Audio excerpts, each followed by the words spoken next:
Hello everyone, welcome. आज हम बात करने वाले हैं कि अगर आपका जेआरएफ क्लियर हो जाता है तो उसके बाद क्या क्या उससे आपको बेनिफिट्स मिलते हैं और क्या प्रोसेस रहता है पीएचडी एडमिशन का और उसके बाद का जेआरएफ अवेल करने का। इसके अलावा इसके सभी बेनिफिट्स और सभी तमाम इस तरह की तमाम जानकारी जो ज़रूरी है आपके लिए, इसका अमाउंट कितना होता है, जितने भी आपके डाउट्स रहते हैं कि भाई जॉब के साथ जेआरएफ ले सकते हैं, ये वो सब सारे डाउट्स आपके क्लियर होने वाले हैं। सेशन के एंड तक बने रहिएगा और पूरी वीडियो को देखिएगा। इसी तरह की और वीडियोस के लिए सब्सक्राइब भी कर लीजिएगा चैनल को। ठीक है जी, सो स्टार्ट करते हैं। तो देखिए, जो जेआरएफ है, जेआरएफ आपका भी क्लियर है जी, मेरा भी जेआरएफ क्लियर है। तो हम अपने एक्सपीरियंस से ही आपको ये सारी चीजें बता रहे हैं। ठीक है जी। सो देखिए, सबसे पहले जेआरएफ का बेनिफिट ये रहेगा कि आप अपनी पीएचडी में एडमिशन लेंगे एक अमाउंट के साथ। अब सबसे एक टेंशन का ये स्टूडेंट्स में रहता है कि भाई हम पीएचडी करें तो उसके साथ पैसा कैसे कमाएं, क्योंकि 3, 4, 5 साल लग जाते हैं पीएचडी में कई बार, और एक पर्टिकुलर डिग्री के बाद आप पीएचडी कर रहे हो ऑलरेडी मास्टर्स के बाद। दैट मीन्स आपका एज भी इतना हो चुका है कि जिस एज में अब हमें अपने आप से खुद ये एक्सपेक्टेशंस रहने लग जाती हैं कि भाई हम कुछ अर्निंग करें, है ना। तो उस एज में पीएचडी अगर आप फीस दे के आपको पीएचडी करनी है और कोई अर्निंग का सोर्स भी नहीं है तो ये बहुत एक फाइनेंशियल टेंशन का कारण बनता है। तो इसके लिए ये सबसे अच्छी चीज़ रहती है कि आप ना कभी सोचा ही ना करो कि नेट का भी कोई स्लैब होता है। दैट मीन्स हमेशा सोचो कि जेआरएफ है और मुझे जेआरएफ ही क्लियर करना है।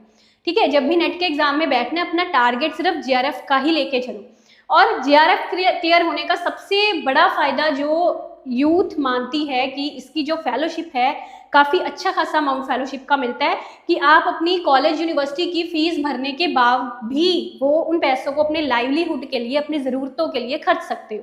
ठीक है, तो ये कईयों में मिसकंसेप्शन रहता है ना कि क्या हम उसको अपनी पीएचडी पर ही खर्चेंगे। भी देखो 35-40 हज़ार तो पीएचडी का एक महीने का लगता नहीं, और इतनी फीस किसी भी यूनिवर्सिटी की नहीं है। ठीक है, तो ऑब्वियसली सी बात है कि आप उसको अपने लाइवलीहुड के लिए, अपने रहने सहने के लिए उस पैसे को खर्च सकते हैं और आपके दिमाग में वो टेंशन नहीं होगी रिसर्च करते वक्त कि मेरी कमाई का कोई सोर्स नहीं है। आपका कमाई का भी सोर्स है और साथ साथ आप अपना रिसर्च में मन लगाकर अपना रिसर्च कर सकेंगे। ये एक सबसे बड़ा बेनिफिट है पीएचडी करेंगे अमाउंट। और कई स्टूडेंट्स ये भी पूछते हैं कि क्या अगर हम पीएचडी नहीं करते जेआरएफ क्लियर करने के बाद फिर भी वो अमाउंट मिलेगा? बिल्कुल भी नहीं। सरकार आपको ये पैसे इसलिए देती है कि आप रिसर्च मन लगा के करो। ठीक है, कि जब आप रिसर्च कर रहे हो तो आपके दिमाग पर कोई और टेंशन ना हो कमाने की, तो आप बिल्कुल इसको पीएचडी के साथ ही अवेल कर सकते हैं। पीएचडी के बिना सरकार आपको इस तरह का कोई फंडिंग नहीं करेगी। ठीक है, और तीसरी चीज़ यहाँ पे ये है कि जब आप असिस्टेंट प्रोफेसर का इंटरव्यू देने जाते हो तो आपकी एपीआई स्कोर में जेआरएफ के मार्क्स ऐड होते हैं। नेट के मार्क्स कम होते हैं, जेआरएफ के मार्क्स ज़्यादा होते हैं। जेआरएफ के बाद अगर आपने एसआरएफ अपना करवाया हुआ तो उसके नंबर भी ऐड होते हैं। ठीक है जी, तो ये इसके फायदे हैं। तो ये मैंने आपको इसके बेनिफिट्स जो है ये सारे बताए हैं। अब इसके बाद दूसरी चीज़ जिस पर हम बात करेंगे वो है इसका सारा प्रोसीजर, यानी कि आपने जेआरएफ क्लियर कर लिया, उसके बाद का क्या क्या चीज़ प्रोसेस रहता है कि आप अपने जेआरएफ को अवेल करें। ठीक है, तो देखिए, जेआरएफ अवेल करने का प्रोसेस भी थोड़ा कॉम्प्लिकेटेड है। जैसे जेआरएफ क्लियर करने का प्रोसेस थोड़ा सा डिफिकल्ट है, ज़्यादा तो नहीं कहूँगा, आप हमारे साथ जुड़ के इसको आसानी से भी क्लियर कर सकते हैं। उसके बाद जब आपको इसको शुरू करना है कि आप जेआरएफ अपनी क्लेम कैसे कर सकते हैं, उसका प्रोसेस जो है स्टेप बाय स्टेप हम चलेंगे और पूरा प्रोसेस क्लियरली समझते हैं। देखिए, सबसे पहली चीज़ तो जैसा कि मैम ने आपको बताई दिया है कि जेआरएफ तभी मिलेगा जब आप पीएचडी में एडमिशन लेंगे। मतलब ये इसका फुल फॉर्म ही है, ये जूनियर रिसर्च फेलोशिप। तो जब हमारे रिसर्च के लिए आप जाओगे तब आपको ये फेलोशिप मिलेगी। तो देखिए, सबसे पहले तो आपको इसको केनरा बैंक के पोर्टल से आपको लिंक करने के लिए एक एप्लीकेशन देनी होगी। केनरा बैंक क्या है? जो यूजीसी जिस अकाउंट से पैसा रिलीज करती है वो एक पोर्टल है, केनरा बैंक का पोर्टल। तो सबसे पहले तो आपको एक लिंकिंग की एप्लीकेशन देनी है, linking with Canara bank, Canara bank portal. तो केनरा बैंक के पोर्टल के साथ लिंक करने के लिए आपको एक एप्लीकेशन देनी होगी। ये एक हैंड रिटन एप्लीकेशन हो सकती है। इसके साथ आपको यूजीसी के कुछ अनेक्चर अटैच करने होंगे। कौन कौन से? यूजीसी अनेक्चर,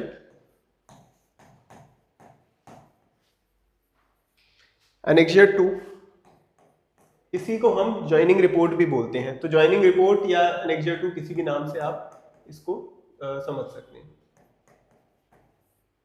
फिर क्वेश्चन आता है कि भाई ये मिलेगी कहाँ ज्वाइनिंग रिपोर्ट। ये ज्वाइनिंग रिपोर्ट आपको हमारे डिस्क्रिप्शन में मिल जाएगी, यूजीसी के एनेक्जर की लिंक डिस्क्रिप्शन में मिल जाएगी। हमारी वेबसाइट पर ही हमने इसको अपलोड कर दिया है, क्योंकि लर्नर हमसे पूछते हैं कि भाई अब आगे का प्रोसीजर क्या है, एनेक्जर कहाँ से मिलेंगे।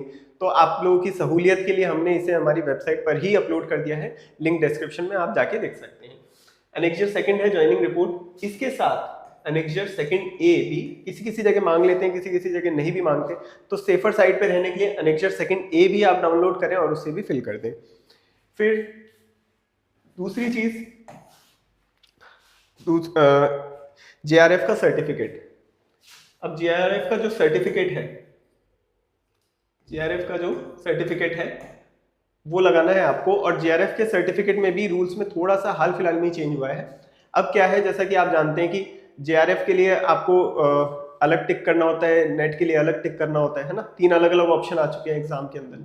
तो जेआरएफ का सर्टिफिकेट जो है वो लगाना है, लेकिन जेआरएफ का सर्टिफिकेट अपने आप में वैलिड डॉक्यूमेंट तब तक नहीं है जब तक कि आप उसका स्कोर कार्ड ना लगाए। तो जेआरएफ का सर्टिफिकेट आपको जहां भी लगाना है, मतलब ये जेआरएफ के सर्टिफिकेट में ही नीचे कुछ पॉइंट्स दिए हुए हैं, उसका 9th पॉइंट है जो ये कहता है जेआरएफ के सर्टिफिकेट के साथ हर जगह आपको अपना स्कोर कार्ड भी लगाना है।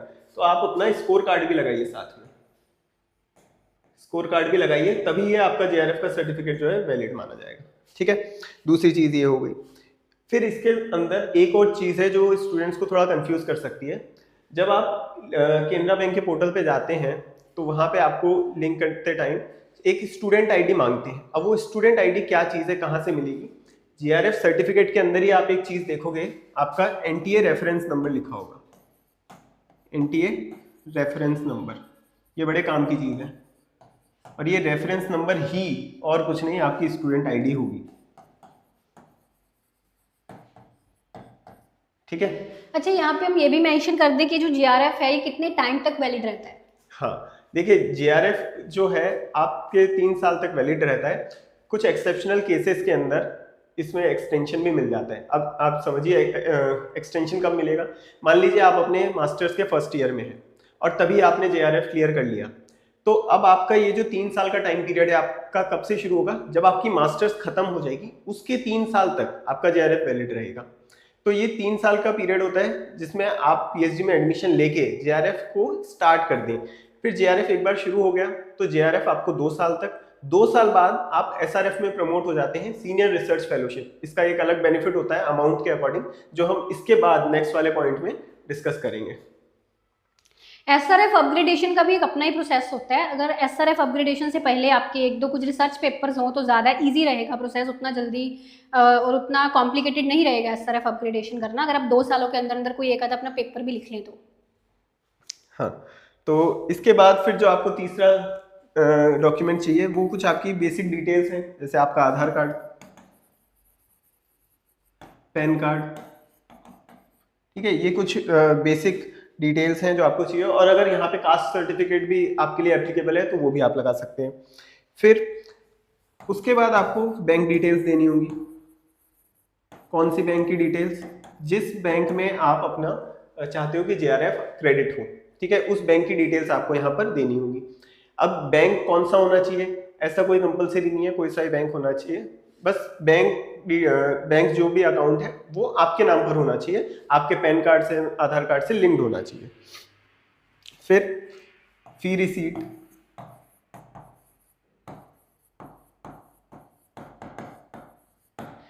फिर उसके बाद आपको फी रिसीट यहाँ पे लगानी होगी।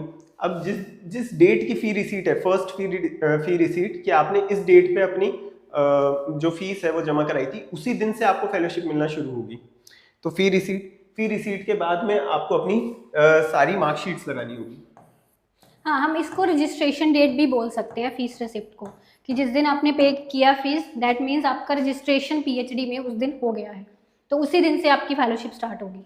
तो ये सभी डॉक्यूमेंट्स हैं जो इनिशियली आपको अपने कैनरा बैंक के पोर्टल के साथ में लिंक करने के लिए रिक्वायर्ड है। इसके बाद 3 और ऐसी चीजें हैं जो आपको मंथली या क्वार्टरली बेसिस पे देनी होगी। वो क्या चीजें हैं? देखो, इसमें पहली चीज है जो आपको एवरी मंथ देनी होगी।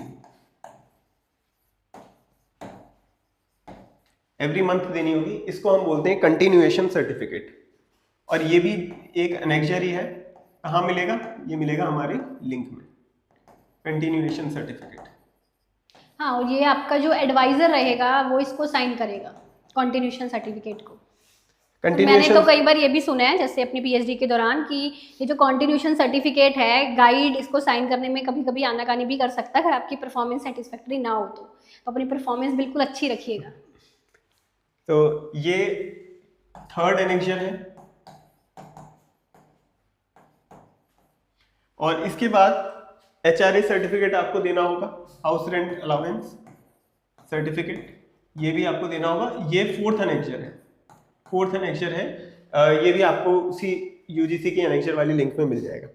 तो ये दोनों चीजें एवरी मंथ आपको देनी होगी, तभी जाके जो अमाउंट है आपके अकाउंट में क्रेडिट होगा। इसके बाद एक चीज है जो क्वार्टरली बेसिस पे आपको देनी होगी, ये वाली चीज क्वार्टरली बेसिस पे। अच्छा, यहाँ पे मैं एक चीज़ और क्लियर कर दूँ, ये जो एचआरए का सिस्टम रहता है ना, ये अगर तो आपने जैसे यूनिवर्सिटी के हॉस्टल में आप रह रहे हो तो ये एचआरए आपको नहीं मिलता। अगर आप इंडिपेंडेंट अपने हाउस में रह रहे हो तभी आपको ये एचआरए मिलता है। यूनिवर्सिटी हॉस्टल का उनका ये रहता है कि क्योंकि यूनिवर्सिटी हॉस्टल की जो फीस होती है ऑलरेडी वो कम रेट्स पर ही होती है, तो उनका ये मानना है कि वो ऑलरेडी कम रेट्स पर ही उसकी फीस होती है, तो उस केस में वो आपको ये एचआरए नहीं देते यूजीसी वाले। तो इस चीज़ का ध्यान रखिएगा। आगे चलते हैं। फिर क्वार्टरली बेसिस पे आपको जो देना है वो है आपका contingency certificate, contingency grant certificate. अब ये कंटिजेंसी वाला चीज जो है ये भी अनेक्जरी है जो कि आपको लिंक में मिल जाएगा। ये आपको अप टू 2500 आपको मिलता है क्वार्टरली बेसिस पे। तो इसमें जो पीएचडी रिलेटेड अगर आपके स्टेशनरी के या कुछ ऐसे कॉमन खर्चे हैं वो इसमें कवर हो जाते हैं। जब भी आप ये कंटिजेंसी ग्रांट के लिए लगाएं तब उसके साथ में आपको जितने भी बिल्स हैं वो भी साथ में स्टिक करने होते हैं, तभी ये ग्रांट अप्रूव होता है। तो ये सभी डॉक्यूमेंट्स हैं जो चाहिए होंगे। इसके बाद हम बात करेंगे कि अमाउंट कितना कितना मिलता है किस किस चीज में। हाँ, तो अब अमाउंट की बात कर लेते हैं।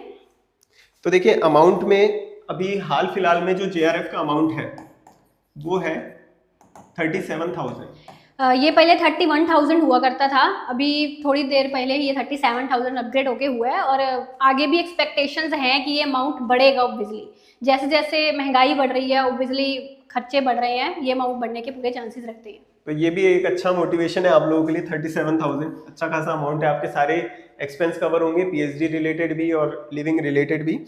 तो अमाउंट हो गया जेआरएफ का 37,000। इसके अलावा जो मैंने बताया कि एचआरए का आपको देना होता है। अब एचआरए का अमाउंट फिक्स नहीं है, ठीक है, एचआरए का अमाउंट नहीं, इसका परसेंटेज बेसिस पे अकॉर्डिंग टू टीयर सिटी, कौन सी टीयर सिटी है उसके ऊपर डिपेंड करता है। जैसे अगर आपकी टीयर 1 सिटी है तो टीयर 1 सिटी में आपके जो टोटल अमाउंट है उसका 30% अभी आपको दिया जाता है।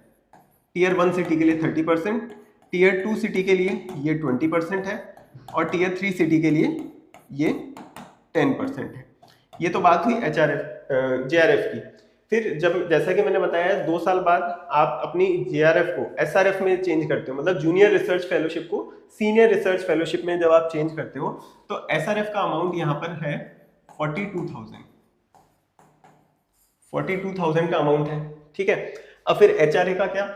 तो देखो एचआरए अगेन परसेंटेज वाइज ही मिलता है और यही सारी रेट्स आगे फॉरवर्ड हो जाएंगी, मतलब 30%, 20%, 10% मिलेगी, लेकिन किसकी?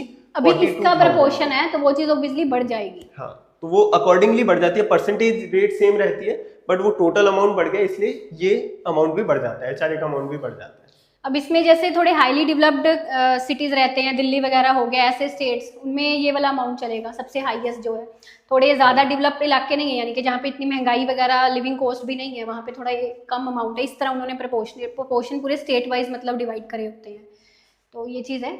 और इसमें अभी हमारा कंटिजेंसी भी मिलता है जो क्वार्टरली अमाउंट है, वो भी आप ऐड कर लीजिए। मतलब इस पर एक पूरा डिटेल्ड वीडियो भी मैंने बनाया हुआ है कि आप इतना पैसा अपने पूरे पीएचडी के दौरान कमाते हैं, वो भी आप वीडियो ज़रूर देखिएगा। तो ये आपका सारा अमाउंट का रह गया। अब इसके अलावा स्टूडेंट से पूछते हैं कि भाई हमारा जीआरएफ क्लियर हो गया है ना, उसके बाद का हम क्या करें, अब आगे क्या करें उसके बारे में हमको बताओ। देखिए जीआरएफ क्लियर होने के बाद सबसे पहली चीज़ ये है कि आप ना पहले तो अपना रिसर्च प्रपोजल अपने हाथ में तैयार रखिए, और एक यूनिवर्सिटी चूज करने का भी एक अपना ही प्रोसेस है, ये डिपेंड करता है आपकी पर्सनल चॉइसेस पर। कई स्टूडेंट्स का ये रहता है कि हमको लोकल ही अपने घर के या अपने स्टेट में ही यूनिवर्सिटी में एडमिशन लेनी है, कईयों का रहता है कि नहीं हमको दिल्ली वाली साइड जाना है, वहाँ पे ही यूनिवर्सिटी में एडमिशन लेनी है, कईयों का ये रहता है कि गवर्नमेंट यूनिवर्सिटी से करनी है, डेट इज पर्सनल चॉइस है ना, कि कईयों का प्राइवेट यूनिवर्सिटी में रहता है। पर मैं सुजेस्ट करूंगी अगर जीआरएफ है तो आप गवर्नमेंट यूनिवर्सिटी को थोड़ा प्रेफर करिए। बाकी अगर आपका ये है कि आपको जॉब के साथ साथ करना है कुछ है ना, तो बिल्कुल आप प्राइवेट यूनिवर्सिटी में कर सकते हैं, पर उस केस में अगर आप जॉब के साथ साथ कर रहे हैं पीएचडी तो आपको जीआरएफ जो है वो नहीं मिलेगा, आपको बिना जीआरएफ के करना होगा। ठीक है जी, तो ये चीज़। और इसमें अब क्या रहता है कि जो रिसर्च प्रपोजल है ना, रिसर्च प्रपोजल बनाते कैसे हैं, अपना टॉपिक कैसे चूज करना है, इस पर मैंने बहुत सारी वीडियोस चैनल पर बनाई हुई हैं, आप देखिए। मैंने एक स्टेट यूनिवर्सिटी से, गवर्नमेंट यूनिवर्सिटी से अपना पीएचडी खत्म किया है, और इंटरनेशनली रिकॉग्नाइज्ड यूनिवर्सिटी है, उसके एक्सपीरियंस के आधार पर ही मैंने आपको ये चीज़ें बताई हुई हैं कि कैसे आपको अपना प्रपोजल तैयार करना है और क्या क्या चीज़ें हैं या क्या कौन सी वेबसाइट्स हैं जिसकी हेल्प से आप अपना प्रपोजल तैयार करोगे, तो वो आपकी बिल्कुल हेल्प करेगी वो वीडियो। और अच्छा, पीएचडी इंटरव्यू में क्वेश्चंस कैसे पूछे जाते हैं, इस पर भी अभी रिसेंटली 2-3 दिन पहले मैंने एक वीडियो बनाया था, आप वो भी देख सकते हो। तो 2 काम मैंने बताए, एक आपको यूनिवर्सिटी अपनी सेलेक्ट करनी है और दूसरा अपना प्रपोजल बनाना है। फिर जो आप यूनिवर्सिटी सेलेक्ट कर रहे हो कोई भी, मतलब 5-6 यूनिवर्सिटीज आपकी लिस्ट में है, वहाँ पे अलग अलग प्रोसेस हो सकता है। अब कई यूनिवर्सिटीज़ में तो जीआरएफ के बाद इंटरव्यू लेते हैं, मैक्सिमम में वैसे यही होता है, कईयों में रिटन टेस्ट भी लेते हैं उसके बाद।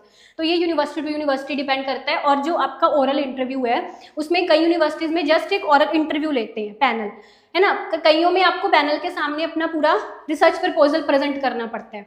तो दैट डिपेंड्स, ये डिपेंड करता है यूनिवर्सिटी टू यूनिवर्सिटी। तो आप अपना प्रपोजल जरूर हाथ में रखिए, बिकॉज जब भी आप इंटरव्यू में बैठेंगे ना, पीएचडी इंटरव्यू में, आपका चाहे जीआरएफ है, इंटरव्यू तो देखो होगा, वो आपको अपने रिसर्च से रिलेटेड, मतलब क्या आपका टॉपिक है जिस पर टेंटेटिव है ना, जिस पर आप काम कर रहे हैं, इसके बारे में जरूर क्वेश्चनिंग होगी। कैसी क्वेश्चनिंग होगी वो पीएचडी इंटरव्यू वाली वीडियो में पूरा देखना है इसके बारे में। ठीक है जी, तो ये आपका रहता है प्रोसेस सारा। इसके अलावा कोई और चीज़ जो हम शेयर कर सकते हैं स्टूडेंट्स के साथ? इसके अलावा ये बता सकते हैं कि भाई आपकी प्रेफरेंस क्या है, जैसे यूनिवर्सिटी के अकॉर्डिंग, और कितना आपको रिसर्च ओरिएंटेड कोर्स करना है। इसके अलावा जैसे कुछ इंस्टीट्यूशंस भी है, कुछ ऐसी रिसर्च इंस्टीट्यूशंस हैं जो कि पीएचडी के साथ साथ, जैसे कुछ बच्चे होते हैं कि जिनका सिर्फ नेट ही क्लियर होता है, जीआरएफ क्लियर नहीं है, तो वो लोग ऐसी प्रेफर करते हैं कि भाई अगर हम पीएचडी के साथ साथ कुछ गवर्नमेंट के रिसर्च प्रोजेक्ट्स अगर हमें मिल जाए तो फाइनेंशियली काफ़ी सपोर्ट हो जाएगा। इसको जीआरएफ के जो स्टूडेंट्स हैं वो भी कर सकते हैं, बट उन्हें अपनी गाइड की परमिशन लेनी होगी कि गवर्नमेंट के रिसर्च प्रोजेक्ट्स जो हैं वो भी ले सकते हैं। उससे भी मतलब आपको काफ़ी बेनिफिट हो जाएगा और काफ़ी अच्छा अमाउंट गवर्नमेंट के रिसर्च प्रोजेक्ट से भी बच्चे अर्न कर सकते हैं। उसके लिए रिसर्च इंस्टीट्यूशंस हैं वो अलग है। अच्छा, कई यूनिवर्सिटीज़ में तो आपका जो जीआरएफ है उसके साथ साथ वो आपको ये भी बोलते हैं कि आपको रेगुलर यहाँ पे आके चलो अपना रिसर्च तो करना ही है, साथ में आपको लेक्चर्स भी लेने होते हैं, मास्टर्स या बैचलर वाले स्टूडेंट्स के लेक्चर्स लेने को भी वो साथ में बोलते हैं। तो ये भी एक यूजीसी की इसमें रिकमेंडेशंस वाले आप पढ़ोगे ना पूरा नोटिस, तो उसमें लिखा हुआ है कि जीआरएफ जो कर रहा है पीएचडी के थ्रू वो लेक्चर्स ले सकता है मास्टर स्टूडेंट्स के, बैचलर स्टूडेंट्स के। और मैंने देखा है काफ़ी सारी प्राइवेट यूनिवर्सिटीज़ भी, गवर्नमेंट यूनिवर्सिटीज़ भी जीआरएफ कैंडिडेट से ये चीज़, गाइड जो आपका रहता है एडवाइजर, वो ये चीज़ करवाता है आपसे। जी बिल्कुल। इसमें जो यूजीसी का रूल है वो ये है कि यूनिवर्सिटी आपको पर वीक 10 आवर्स की जॉब दे सकता है, तो 10 आवर्स पर वीक हो सकता है वो आपसे काम करवा सकते हैं, ये अकॉर्डिंग टू लॉ है। और इसका कुछ अलग से पे नहीं किया जाता, ये इस एवज में आपको देना है कि आप जीआरएफ का पैसा ले रहे हो, तो ये कुछ सर्विस आपको देनी होती है। बिल्कुल, तो मतलब आपको रेगुलर करना पड़ता है, पीएचडी जीआरएफ ले रहे हो तो थोड़ा अटेंडेंस वगैरह का भी देखते हैं आपके एडवाइजर वगैरह इसका।